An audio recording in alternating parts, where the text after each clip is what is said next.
Hello, hello. Happy Thursday. Thanks so much for joining me today. And I really appreciate you taking the time. And sometimes that's exactly what we just don't have enough of, right? Is time. So if you're joining me live or if you're able to catch the recording, I want to say, number one, thank you. And also that I honor the fact that you are taking the time to really consider how do you improve your life, your career? How do you continue to make changes so that you can truly reach full levels of success that I know that you're looking to create in your life? If you're wanting to join me live and put a comment into the live chat, you can join me at on this stream. I put a QR code into the video so that you can capture it and put your comments live. So I'll be looking there if there are any comments in relation to what I'm going to be talking about today.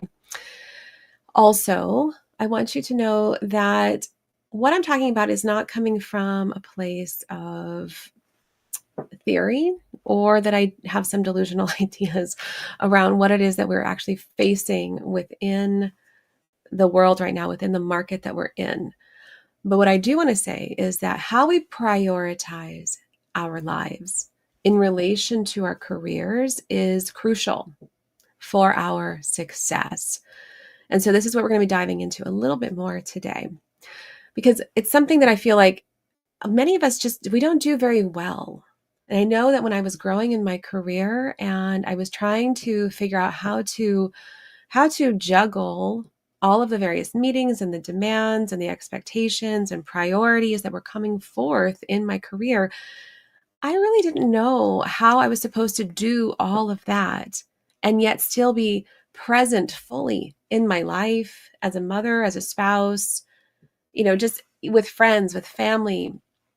And it's still something that I continue to work on and evolve into incorporating within my life in a greater way. And so there's so many things that we can start to consider in relation to the health of our life. So sometimes we're just considering this idea of work-life balance. And really, work-life balance, many will say it doesn't really exist. It's kind of this misnomer. What it is to me is setting the correct boundaries and expectations in relation to what works best for you and having a clear understanding of where you truly thrive, the types of things, the activities, the things that you need to do in order to know how you operate at your best, as opposed to when you're not operating at your best. And so I suffered from this for a long time, especially when my son was a lot younger. I felt incredibly drained. I was just struggling in general, pick up with school and drop off and then picking him up late and working nights and working weekends and all of the different things, in addition to just how do I continue, to grow my team, how to continue rising up my leadership, how to continue expanding my brand, my thought leadership within the organization, how do I continue my executive presence and knowing how to speak and how to communicate effectively and get my ideas across. And there were just so many variables that I was trying to grow, and it felt like I was drinking from a fire hose all the time. And I would say I pretty much sucked at it. I sucked at it initially. And I think a lot of us do, because we're trying to prove ourselves and we continue to try to prove ourselves. And we think that by continuing to prove ourselves, that somehow it's just going to start working itself out, or we're going to start showing that we can, that we're deserving of maybe some greater balance. And on the flip side, more and more people I know right now are turning down management jobs, leadership roles, because they're afraid of taking on more responsibility. They're afraid of not seeing the value in their life by taking on leadership. And yet leadership, number one, doesn't have anything to do with whether you actually have a team. It's how you show up as a leader. You can have a team and not be a very successful leader. You can not have a team and demonstrate leadership qualities within your organization. So leadership is really how you show up and enact change within your organization, but also what the value that brings. So when we have true leaders who are coming into our organization who understand these principles, then the organization benefits, the teams benefit, and we ourselves as leaders, we benefit. So even if you have stress management completely under control, nothing phases you, you have a really zen approach and you're very calm to everything that comes past you, which I admire and honor, there is still this tricky piece where, we don't really know, like, okay, how do we prioritize all of these different things? Now, for me, when I was in my leadership role as an engineering manager, as director of engineering, I didn't know how to fully do that sometimes. And I was continually working on that. But what I had to start figuring out for myself was truly what mattered, and essentialism is really the key to that. And so there is that book, Essentialism, that I would highly recommend reading, where you can talk about, what is a key essential piece that you can focus on each and every day. But beyond that, we need to have what is called, this deeper understanding, this deeper clarity around what it is that we bring as a leader, what our value is, where do we truly bring strengths, and how we can then, pour that back into the organization in a way that everyone can see. And I'm not just talking about my own experience. So I work with leaders from top tech companies, and every week, numerous leaders I'm talking with are they're facing the same challenges. How do I, manage personal development? How do I manage becoming the type of leader that I want to become? How do I manage spending more time with my family or having life outside of my job, more or less, along with, maybe the 14 meetings that I'm having every single day, the numerous Slack messages that are coming across my feed every single day, the priorities, the expectations, the status updates, all of the different things that you have to be aware of. And so when we talk about, okay, where in your life are you struggling the most? Where's the greatest challenge for you? Number one, that comes up first. But when we also talk about, okay, well, how are you tackling that? How are you setting yourself up for success? What are the different things that you're doing? That's where we start to see, okay, maybe there's different pieces that are not quite being focused on as much as we need to. And it's different for everybody. Sometimes, it's a matter of our health, right? It can look like exercise, it can look like prioritizing sleep. It can look like prioritizing, the types of food that we're consuming, the energy that we're expending. It can look like all of those types of things. Mental health, wellness, where, are we taking the time to create space for deep focus, for just clarity, for just getting outside and giving ourselves the mental break, the mental re-energizing stimulation that we need? Where are the different pieces for you that are lacking? And so when we start talking about these different pieces, usually there's like, well, I don't know. I'm struggling with this. I don't want to, like I have to wake up at 4:00 in the morning. Maybe we have to commute. It's hard for me to start working out. And then I find myself drained or I'm tired, all of the different things. And so as we start talking about like, oh, how do we bake into our day all of the different priorities? So what you're doing is developing the habits that are necessary for you to be successful. Now, all of this in theory sounds great. Wonderful. That's wonderful. But how am I actually supposed to do that when I'm working so much?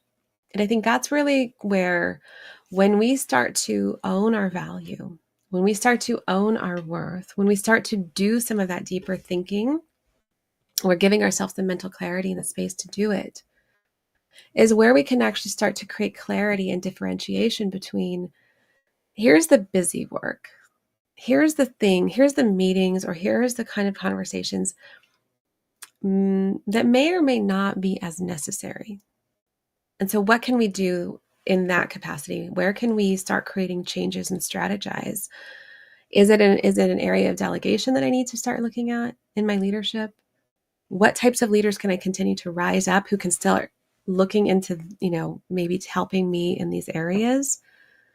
Is it how I'm leading? Is it I'm taking on too much? Oftentimes we're just feeling really scattered.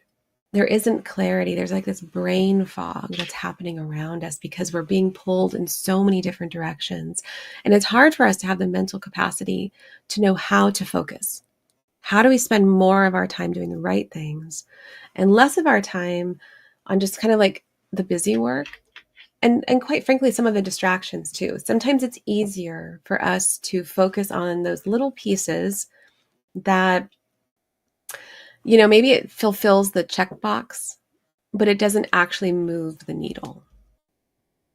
And so really getting clear and creating systems for yourself so that every day, maybe it's weekly, you can sit down and you can really look at your priorities and your list of things that you need to put into priority and areas where you can deprioritize.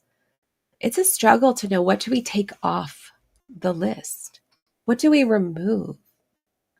And there is that idea of, like you can delegate it, you can delete it, or you can just do it. But are we doing the right things? And this is where I think we struggle the most, because we lack the mental clarity to know what the right thing actually is. What is the right meeting? What is the right form or report or thing to focus on? And truly understanding how your brain best operates. For some of us, the morning time is our deep thinking time. And some of us, it might be the evening. So when we're talking about work-life balance, what we're talking about is, how do we understand, number one, the expectations that we want to create for ourselves and the lives that we're looking to build in relation to how we work best, and truly what's best for the company, what's best for the organization.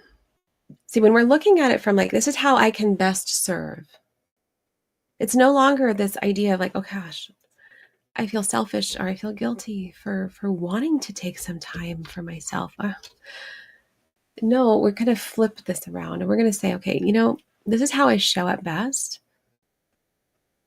These are how I serve in the best ways. This is how you're going to get the best out of me. These are the types of ways that I contribute to the organization. And you can really start looking at that and owning it.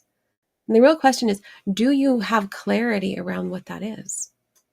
Do you understand fully what your natural strengths are, what you truly bring to the table, how you think and operate, and how that's unique for you, and how that then benefits the organization, the team, the different verticals within the organization, your, crossover?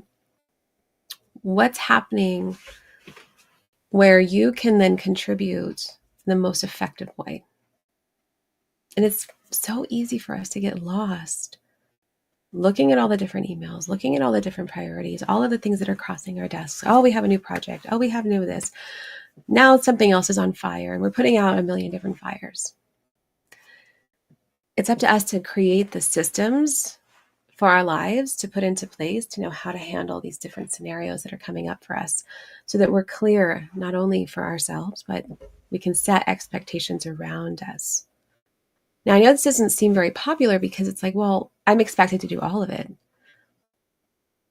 But as it says in the book of Essentialism as well, if everything is a priority, nothing is a priority.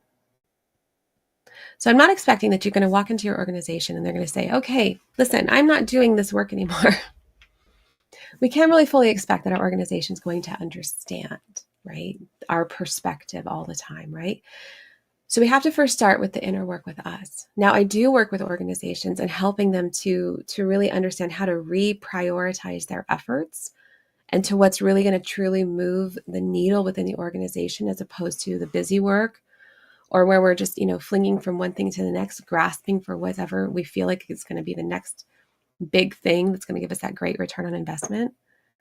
But that does require systemic change. And it requires teams, and it requires leadership and executives to understand, like, okay, this is the new strategic approach that we're taking. And that's a whole organizational shift that's required in order for the organization to say, okay, we're going to cut down meetings here. We're going to spend more of our energy focused here, and we're going to remove these distractions here, which is incredibly challenging in an innovative market that in some ways can feel saturated, right? So we're always in this competition mode. And I think from an organizational perspective, sometimes we don't fully even know or own what truly makes our organization unique, what truly makes our product the differentiator, so that we can just zero in on that instead of trying to be everything for everybody. But so much of that is the same thing that we do as leaders, trying to be everything for everybody. And we can't. We can't. So we have to fully understand first in ourselves who we are as a leader, how we show up, what type of leader we are, and in what environment do we thrive, and what are the types of activities that we can best contribute. Are you more detail oriented? Are you more logical thinker? Are you very deliberative in your actions? Are you a creative thinker? Are you a big picture thinker? Do you like to, can you think about the big picture and then also the steps along the way? Do you sometimes get lost in the weeds or try to find yourself in there too much and you're supposed to be outside of that? There's so many different types of things that we bring to the table as individuals. And as someone who's gone through 100+ personality assessments with Principles U and looking at people's strengths and Clifton strengths and all of the different things, everyone is so unique in how they show up and those different qualities that they bring. But it's up to us to truly understand them so that we can then let the organization know, let our teams know, and enable ourselves to shine. Now, it could be that the role that you're in isn't quite the right fit for you.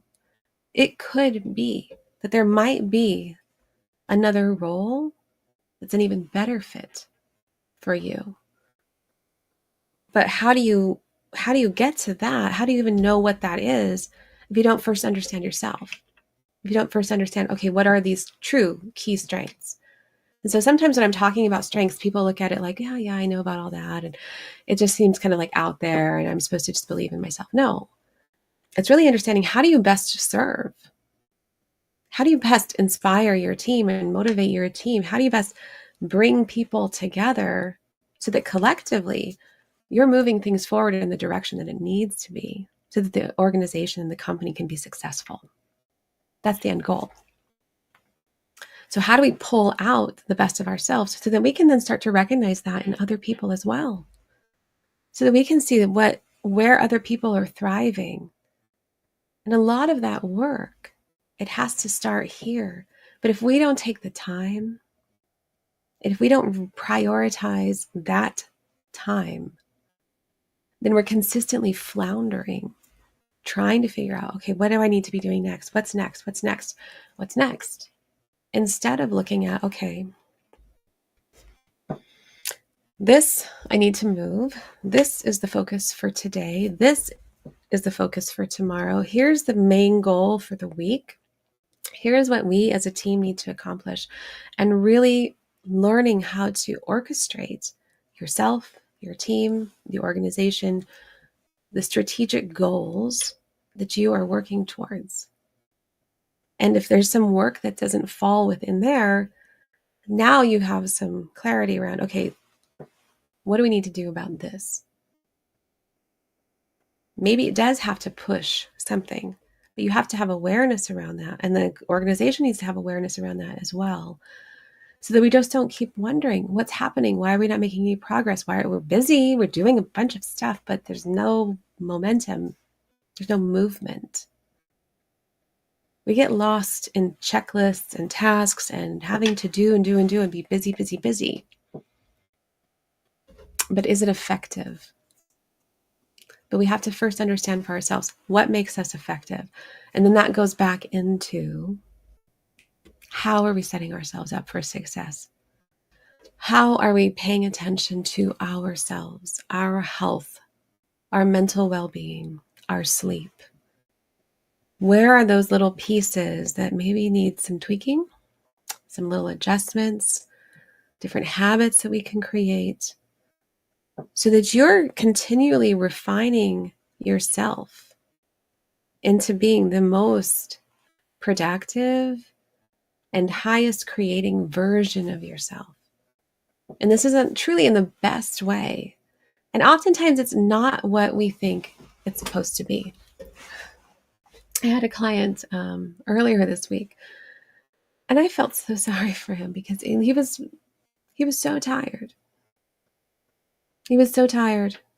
And on the call, it was like he kept yawning and he was just struggling to stay awake. And I asked him, when was the last time that you allowed for yourself to take a break? Now, I know this isn't really a popular conversation because it seems like counterintuitive, right? And that we think that we can just push through. That's not how our brains work, and that's not how our bodies work. So ultimately, the best thing that we can do sometimes is actually allow for ourselves to have the 15 minutes to just recharge, to regenerate. And not from a place of selfishness, but actually from a place of service. I know that if I am incredibly tired and I have been staring at my computer for a really long time and I've been trying to force myself into executive functioning mode and my brain has now checked out, I am not going to be any more productive because I'm sitting at my computer than I would in anything else. So it's better if I can just get up, go on a either quick walk, get up, go do something else, do some context switching for my brain to give it a rest from some of the executive functioning. And it's amazing how actually that's when our greatest ideas can come to us. It's amazing how our brains actually click on when we walk away. And it's not because we can't let go of work. It's because we've enabled ourselves to get into a space where our brains can relax enough to actually think. If more organizations could really truly understand this, this is why having a true break is so important. And I mean a true break. So oftentimes when I'm talking to clients, it's like, well, I have like 15 minutes in between. I said, what do you do with those 15 minutes? Well, I sit down and I look at my list and I try to see what I can bang out as quickly as possible within those 15 minutes. Sometimes that can be something. And I'm not saying that it can't all, like we don't have these expectations of us. But where are you baking into your day? Okay, in these 15 minutes, okay, I have 4 back-to-back meetings. I have 15 minutes. I have another however many meetings. And then I have an hour in the afternoon. Well, by the time you get to the afternoon, if you haven't given yourself a break, you might be struggling to be very productive in that hour. So why not take those 15 minutes and go for a quick walk? Go get out and look at some, nature or something, or just do something that enables your brain to recharge and relax enough so that you can then go back fresh into the conversations that you need to have. There's some disconnect at some point where we start to think like I can just power through everything. Unfortunately, that is the recipe for burnout, and more leaders than not are facing burnout, which is a physical condition. And we sometimes think like, oh, maybe I'm just burnt out right now. But true burnout is something where now we're starting to experience a lack of motivation. There is a greater lack of clarity. Everything is feeling so much harder, so much like a struggle. There is no joy. I'm not looking forward to really much or anything. I just have to slog my way through. I'm struggling to feel energized even in areas outside of my work. This isn't really the goal or the destination that we want to be in, because it can take months to come out of it. And I say that with all seriousness. When I left corporate and started, and I launched my business, I actually didn't realize just how much I was in burnout myself. Now, I'm not saying that the solution is to leave corporate. What I am saying is that we have to pay attention. If we're not paying attention to ourselves, then it's going to be very challenging for us to serve in the ways that we want to serve and to be successful and to continue to rise up and be the leaders that we want to be. It's the same thing. When the plane is going down, you have to put your air mask on first before you can serve others. That's the true for leadership. You have to personally develop yourself, and that includes setting boundaries and expectations for others and yourself. You have to prioritize your own self-care and sleep and all of the things in order for you to expect it of others. And for you to show up in the way that you truly want to. This is required. It's a necessity. And this is what will actually propel you to greater success. Because if we're not doing this, eventually we're just going down a slow, steady decline to utter burnout, where we are completely incapacitated. We are not in service to anybody. We have to be kind of forced leave. We're not benefiting ourselves. We're not benefiting the organization. The team suffers. Now, we don't think of it that way because we're looking at it as all the things I need to do and I need to accomplish and I need to get this done and I blah, blah, blah. But if we don't take care of ourselves, we can't take care of others. We can't be innovative and creative and true thought leaders in any capacity, because your mind is a muscle. You have to nurture it. You have to work it. You have to make it strong, but you don't make it strong by beating it down, right? Just like any kind of exercise, or like I was talking to my neuroscience coach this morning, it's like a plant. If it's going to grow, you cannot kill it. And if you're going to work out, you have to allow for your muscles to do rest and recovery as well. Otherwise, you risk injury. Why do we think differently about our own mind and our work and the things that are expected of us? It's the same thing. Just because our brain is always on doesn't mean that the same functions and activities that we're doing are going to be processed in the same way. So we have to understand and differentiate what these different activities are so that we are creating a healthy mind, so that we can then have successful and healthy careers and organizations. So I'd love to know,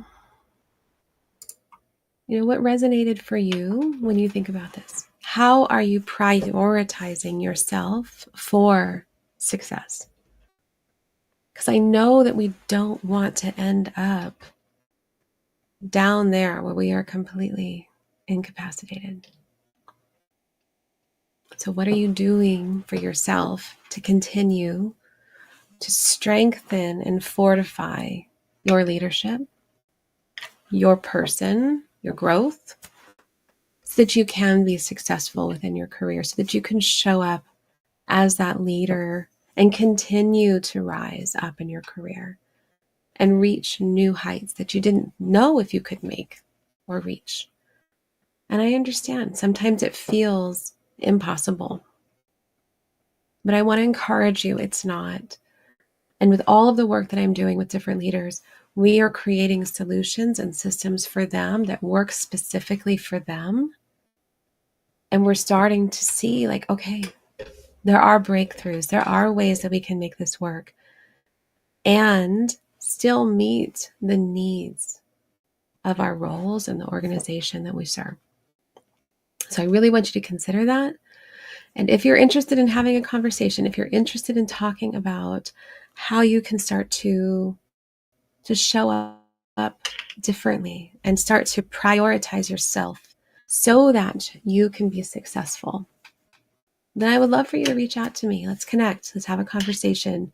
Let's talk about some different strategies that could potentially help you. So I'll put in the video. You can scan the QR code, book a call. Let's talk about how you can set yourself up for success so that you don't feel like you're floundering every single day. So you don't feel like you're, at the end of a whip and just, going back and forth, having whiplash, but rather taking control over your life and how you show up and the different activities that are happening every single day and being intentional with each and every single one of them. So I'd love to have that conversation with you. I hope this was helpful. I hope it gives you some ideas and sparks some new thoughts and there are solutions out there for you. It's just a matter of exploring what's the right one for you and your unique skills, strengths, and circumstances. All right. Thanks so much again for joining me today, and I look forward to talking with you.